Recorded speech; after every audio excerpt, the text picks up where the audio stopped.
Bien, el último tema que vamos a tratar en estos audios con respecto a la teología de Marcos es el tema del reinado de Dios y su plenitud. No con este tema agotamos los temas de la teología de Marcos. Los otros temas que quedarían pendientes sería el hombre y el discipulado y el pueblo de Dios, Israel y la iglesia.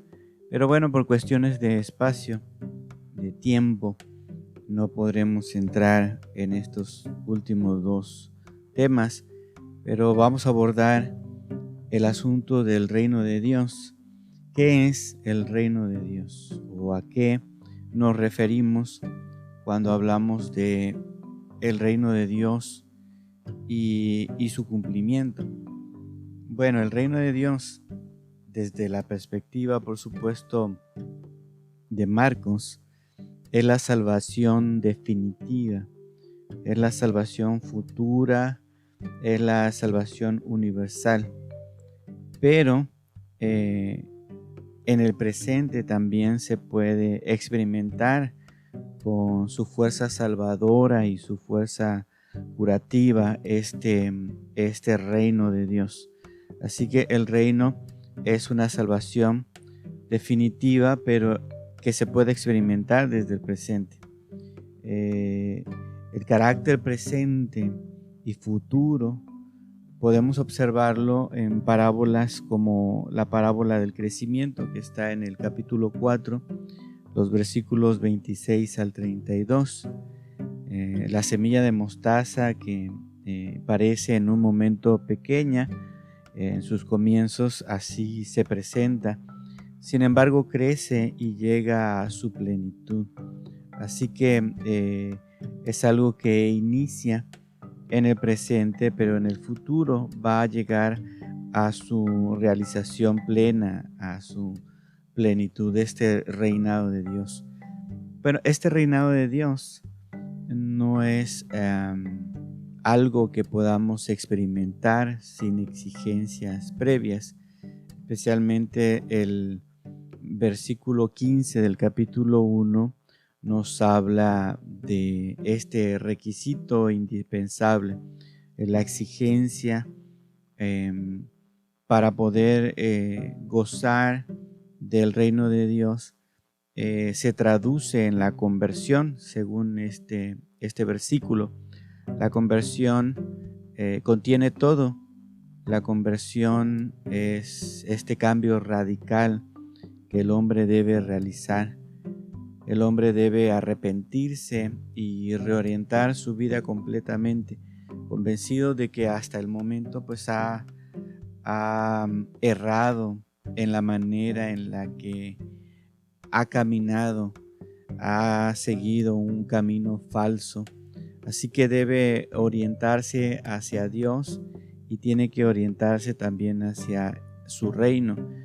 Y es un reino que se hace presente solamente en Cristo Jesús. Aquí podríamos entrar en debates en cuestión de si este arrepentimiento es una obra del ser humano plenamente, o es ayudado por la gracia de Dios, o es en última instancia algo que es impulsado solamente por la obra de nuestro Dios y su gracia. El asunto es que el texto nos dice que es necesario el arrepentimiento del hombre para poder entrar en este reino, para poder ser parte de este reino. A través del arrepentimiento, el hombre puede orientar su vida y cambiar el rumbo que tenía y orientarse hacia Dios a través de Jesucristo. Este reino de Dios encuentra, por supuesto, en el Evangelio de Marcos, encuentra rechazo, encuentra oposición contra el reino de Dios. Nosotros podemos ver en el Evangelio que hay una dura confrontación, y Marcos reviste esta confrontación en un ropaje, dijera Nilka y especialmente dijera Bullman. Esta confrontación está envuelta en un ropaje mitológico. Esta lucha puede mirarse desde la cosmovisión de su tiempo, de cómo el reino de Dios entra en la historia con su fuerza en Jesús y encuentra oposición o encuentra un choque inmediato con el reino de Satanás. Jesús vence de muchas formas el mal. Jesús vence la violencia, vence la enfermedad, la opresión física y psíquica, que pues es causada por las fuerzas demoníacas. Recuerden que estamos en una cosmovisión bíblica animista, y que en ese sentido se hablaría entonces de este ropaje mitológico, ¿no? Tras la actividad de Jesús en este combate que podemos ver en el Evangelio, la lucha sigue a pesar de los esfuerzos de Jesús, porque el mal sigue vigente, el mal sigue presente. Solo que lo que Jesús ha demostrado en el Evangelio es que nosotros podemos tener la certeza de que al final la victoria será del reino de Dios. Jesucristo ha hecho evidente en este Evangelio que la victoria está asegurada. Este tema de la victoria final del reino de Dios podemos observarlo especialmente en el capítulo 13 del Evangelio. El punto culminante de esta lucha, de esta batalla, será el regreso del Hijo del Hombre. Existe una relación evidente entre el reinado de Dios y el Hijo del Hombre, que se muestra al final de los tiempos en el capítulo 8 versículo 38 y también el capítulo 9 y versículo 1. Voy a leerlo para que lo tengamos en mente. Dice: porque el que se avergonzare de mí y de mis palabras en esta generación adúltera y pecadora, el Hijo del Hombre se avergonzará también de él cuando venga en la gloria de su Padre con los santos ángeles. También les dijo: de cierto os digo que hay algunos de los que están aquí que no gustarán la muerte hasta que hayan visto el reino de Dios venido con poder. Entonces, el reino de Dios que viene con poder está en estrecha relación con el Hijo del Hombre, que vendrá en la gloria de su Padre con los ángeles. Entonces existe una relación muy estrecha, ya lo habíamos mencionado anteriormente, entre el reinado de Dios, la victoria final y el regreso de Jesucristo al final de los tiempos. Bien, la importancia de la instrucción de Jesús y por supuesto de Marcos, porque tenemos que aprender también a diferenciar entre lo que Jesús dijo en su momento y lo que la comunidad a través de Marcos está recibiendo o está experimentando. Bien, la importancia de la instrucción de Jesús sobre este aspecto del final se puede notar cuando se parte del hecho de que este capítulo 13 es una reelaboración de un texto apocalíptico previamente existente. La composición de lo que vemos en Marcos capítulo 13 es una composición arreglada de un texto previo. Y al parecer esta composición surgió muy probablemente en los ambientes judeo-cristianos, en medio de el sufrimiento y en medio de la espera del regreso de Jesucristo. Hay diversas propuestas de reconstrucción de este texto apocalíptico preexistente. Es decir, recuerden que cuando hablamos de Marcos estamos hablando del primer evangelio y no tenemos fuentes escritas para constatar los cambios que Marcos ha hecho, pero sí tenemos otros textos en el Antiguo Testamento y también en Macabeos que hablan sobre estas ideas que podríamos decir que están allí como base para la elaboración del capítulo 13 de Marcos. Entonces, este texto apocalíptico preexistente tendría al menos, para algunos, tendría al menos 3 partes.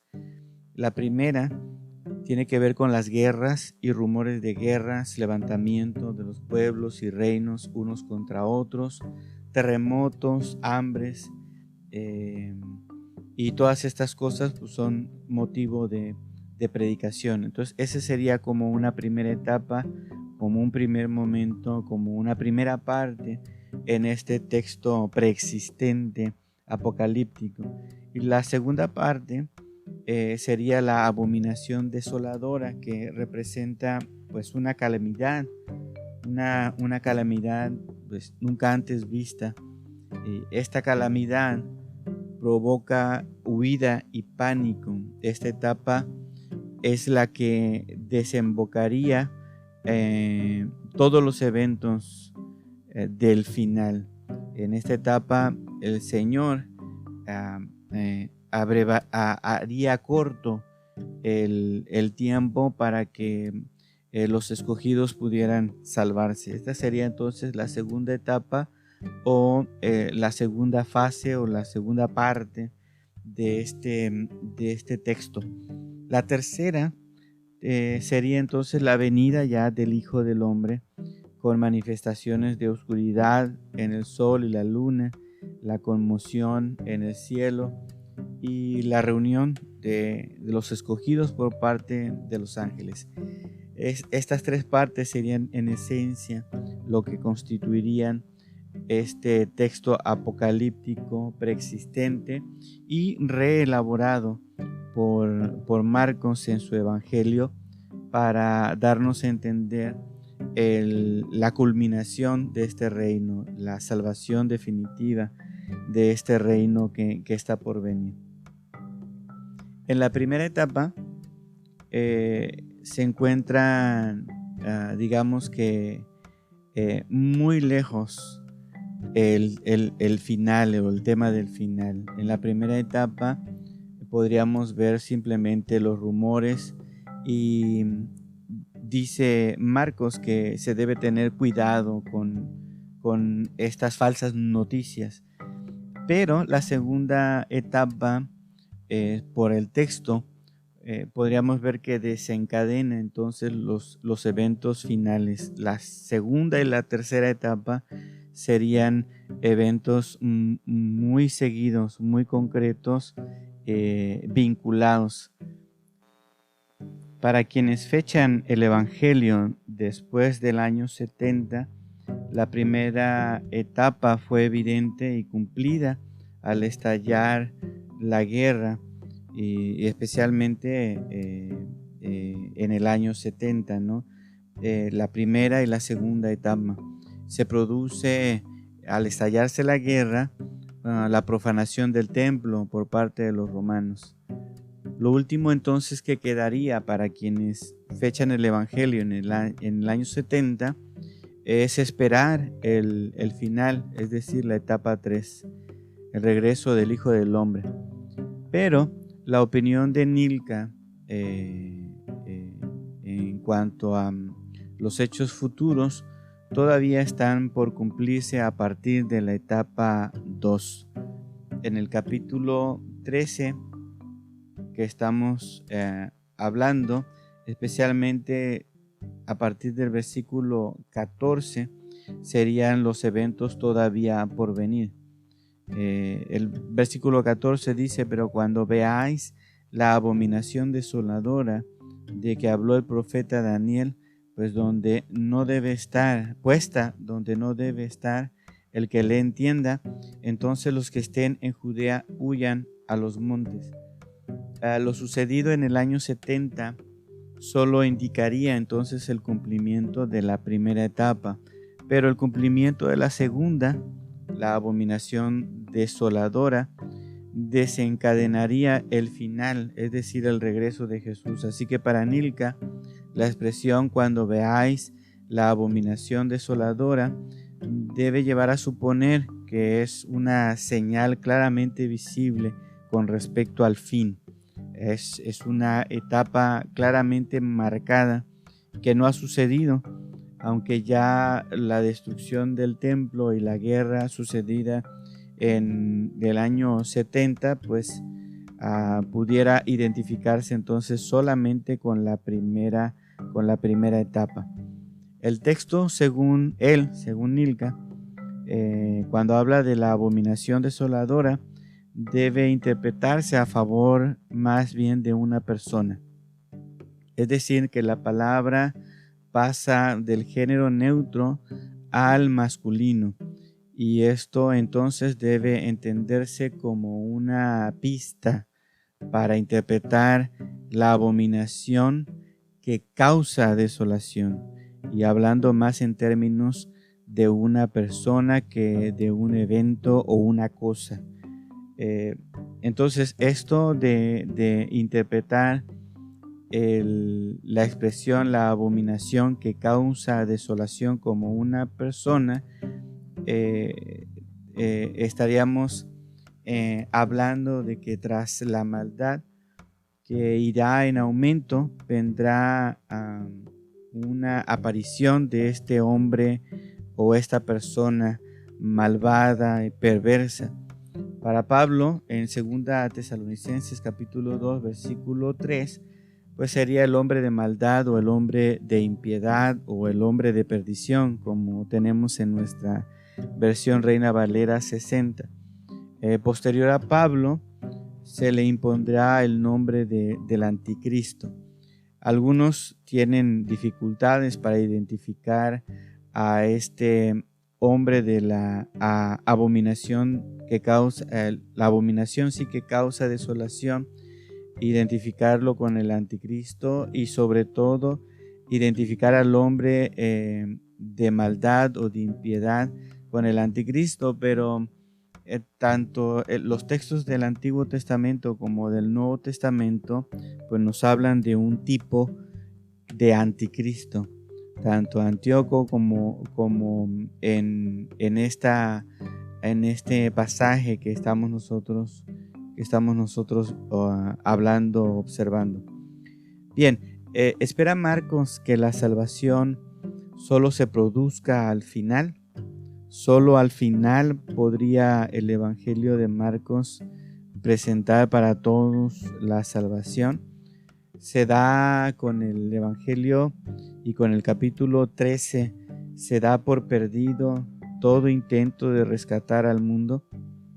Bueno, Marcos en los versículos o en el versículo 10 en específico de este capítulo da claramente la encomienda a todos los discípulos de predicar el Evangelio en todos los lugares, en todos los pueblos. Y este anuncio activo se ofrecerá, por supuesto, en una situación de sufrimiento y de martirio. Pero debe recordarse que el Evangelio del reino de Dios es capaz de oponerse eficazmente a la maldad en el mundo. La liberación definitiva vendrá solo al final, vendrá al regreso del Hijo de Dios. Cuando hablamos entonces del reino de Dios, cuando hablamos del reinado de Dios, estamos hablando de esta salvación que ya es posible experimentar a través de Jesucristo, pero que tendrá su cumplimiento al final cuando Jesucristo venga nuevamente, y no sin que los discípulos sufran, sin que los discípulos batallen, sin que los discípulos se mantengan haciendo la labor de compartir el Evangelio en todos los lugares, para que aquellos que son escogidos al final puedan ser recogidos por los ángeles y llevados a la presencia de Dios. Lo que significa eso, por supuesto, es un tema para otra ocasión también.